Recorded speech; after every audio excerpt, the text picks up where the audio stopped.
அமைச்சர் நிர்மலா சீதாராமன் அவர்கள் பட்ஜெட்டை படிச்சு முடிக்க கூட இல்ல, அதுக்கு முன்னாடியே தமிழ்நாட்டில் இருக்கக்கூடிய எதிர்க்கட்சி தலைவர் திரு எடப்பாடி பழனிசாமி அவர்கள் வாழ்த்து சொல்றார். என்ன மிகச்சிறந்த பட்ஜெட், சிறப்பான பட்ஜெட் அப்படின்னு. பட்ஜெட்டே படிச்சு முடிக்கல.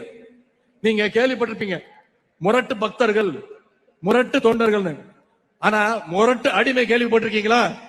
திரு எடப்பாடி பழனிசாமி அவர்கள் தான் இந்தியாவிலே இப்ப மிகப்பெரிய முரட்டு அடிமை. அது மட்டும் இல்ல, மோடி தமிழ்நாட்டுக்கு வந்தோடனே சூரியன் மறைஞ்சிருச்சு அப்படின்னு சந்தோஷப்படுறாரு. நம்ம தலைவர் சொன்னாங்க, கால்களை மட்டுமே பார்த்துட்டு இருந்தீங்கன்னா மேல பார்த்தாதானே உங்களுக்கு சூரியன் தெரியும்னு தலைவர் சொன்னாங்க.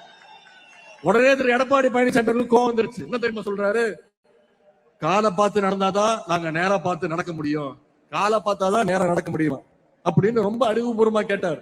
திரு எடப்பாடி பழனிசாமி அவர்களே, தலையை நிமிர்ந்து பாதையை பார்த்து நடந்தீங்கன்னா தான், வழியை பார்த்து நடந்தாதான் நேரம் நடக்க முடியும்.